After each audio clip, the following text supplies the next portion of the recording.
મારા બધા દર્શકોને બાપા સીતારામ. જો તમારા વિસ્તારમાં રોગચાળો ફાટે, જો તમારા વિસ્તારમાં ટાઇફોઇડ જેવું કંઈક રોગચાળો ફાટી નીકળે અને તમારા વિસ્તારમાં કોઈ માસૂમ બાળકીનો ટાઇફોઇડના કારણે જીવ થાય તો તમે તમારી જાતે જોઈ લેજો ભાઈ. કારણ કે ગાંધીનગર મનપાને ક્રિકેટ રમવામાં રસ છે, બાકી તો ટાઇફોઇડ બધું ચાલ્યા કરે ભાઈ. એવું બહુ ગંભીરતાથી લેવાનું ન હોય. આ હું નથી કહેતો, આ સોશિયલ મીડિયા પર લોકો ગાંધીનગર મનપાને કહી રહ્યા છે.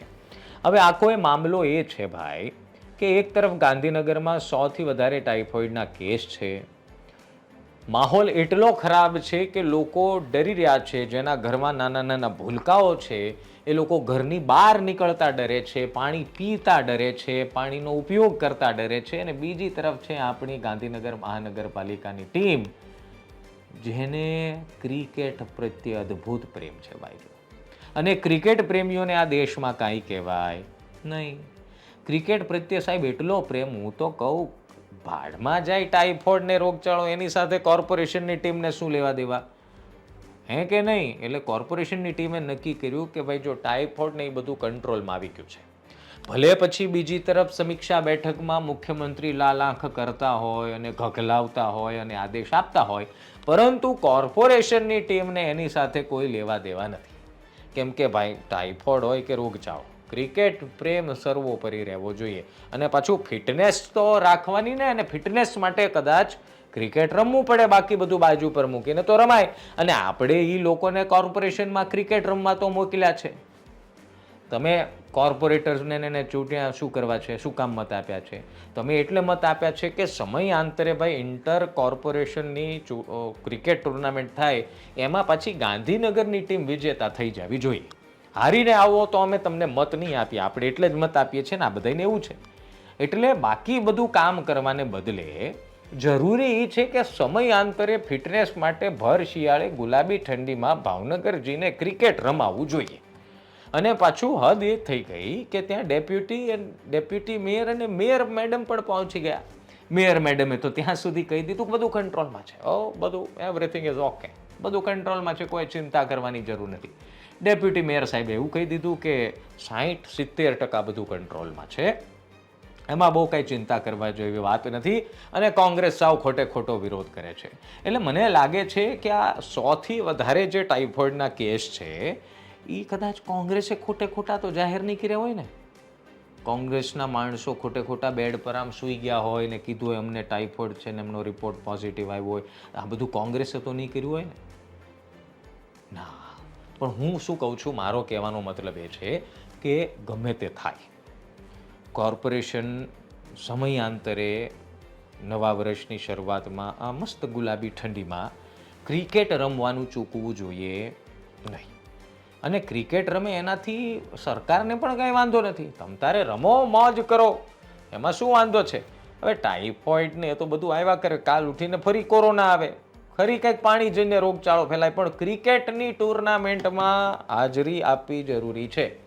એવું તમને ન થવું જોઈએ કે ભાઈ ગાંધીનગરની સ્થિતિ ખરાબ છે, લોકો પરેશાન છે, ચિંતામાં છે, 100 જેટલા દર્દીઓ છે, હોસ્પિટલ, પ્રાઇવેટ હોસ્પિટલ, સરકારી હોસ્પિટલ બીમારીઓથી ભરાયેલી છે, તો આપણે આ વખતે ક્રિકેટ નથી રમવું, ટીમ નથી મોકલવી કોર્પોરેશનની ટુર્નામેન્ટમાં. આ વખતે આપણે આવતા વર્ષે સ્થિતિ સારી હશે તો રમવા જઈશું, એટલે કેન્સલ કરીએ. પણ એવો વિચાર ન આવવો જોઈએ. હું તો એવું કહું, નુકસાની જશે.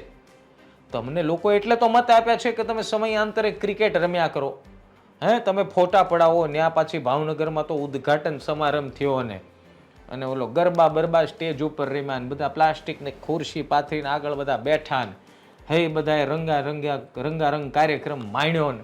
અને પછી કોઈક પત્રકાર મારી જેવા પૂછ્યું કે બેન તમારા ગાંધીનગરમાં ટાઇફોઇડ જેવું કાંઈ? ના, એ તો બધું કોંગ્રેસે કર્યું છે, એવું બધું કાંઈ. આ બધું ખોટું છે. હું તો એમ કહું છું કે આવા સવાલ પત્રકારોએ પૂછ્યા, પણ મેડમે જે કીધું એ વાતને સાચી માનવાની કે કાંઈ એવું છે નહીં, બધું કંટ્રોલમાં આવી ગયું છે ને ક્રિકેટ રમવા અમે આવ્યા છીએ ને ક્રિકેટ અમે રમશું.